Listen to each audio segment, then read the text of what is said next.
नागपुर के अंबाजरी थाना क्षेत्र के संजय नगर इलाके में उस समय सनसनी फैल गई जब एक बंद घर को चोरों ने निशाना बना डाला। फिरियादी अपने परिवार के साथ रिश्तेदार के शादी समारोह में गए हुए थे। इस दौरान अज्ञात चोरों ने उनके घर का ताला तोड़ा और बेडरूम की अलमारी से 4 लाख रुपए नगद और सोने के जेवरात चुरा लिए। चोरी गए माल की कुल कीमत लगभग 4,64,000 रुपए आकी गई है। फिरियादी की शिकायत पर अंबाजरी पुलिस ने अज्ञात चोरों के खिलाफ आईपीसी की धारा 305, 3313, 3314 के तहत मामला दर्ज कर लिया है।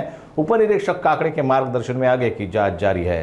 मी त्या दिवशी आम्हाला लग्नाला जायचं होतं, तर आंघोळीसाठी पाणी नव्हता, तर मी दादाला कॉल केला। दादा म्हटलं तुमचा गेट उघडा, तुम्ही घरी आहात का? दादा म्हणाले नाही मी घरी नाही, लॉक। मी म्हटलं लॉक नव्हता लावला तुम्ही गेटला, तर दादा म्हणाले लावला होता, तर एकदा चेक कर म्हणे अंदरचा लॉक आहे की नाही। तर ते कुंडी तुटलेली होती, तर मी दादाला सांगितलं दादा कुंडी तुटली आहे। दादा म्हणे की आतमध्ये चेक कर। मग मी चेक केला, दादाला सांगितलं असं असं आहे, सगळं पाडपूड आहे आणि लॉकर वगैरे उघडा आहे।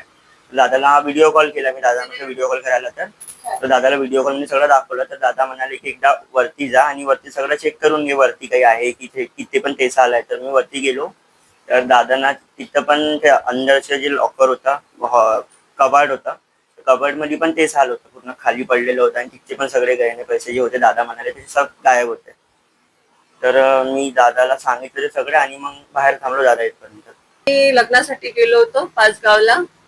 मी आमच्या घरी चोरी झाली रविवारी आणि रक्कम होती 3.5 लाख आणि सोन्यामध्ये चैन, सोन्याची अंगठी, इयरिंग्स होते, नथनी होती आणि डोरलेची एक काठी होती। माझ्या घरी चोरी झाली हे माझा म्हणजे त्यांचे मामभावाचा म्हणजे मामभाऊ आला होता इथे तर पाण्यासाठी, तर त्याला दार म्हणजे असं लावूनच दिसलं आणि त्याने मग कॉल केला, अश्विन दादा तू घरी आहे का म्हणून।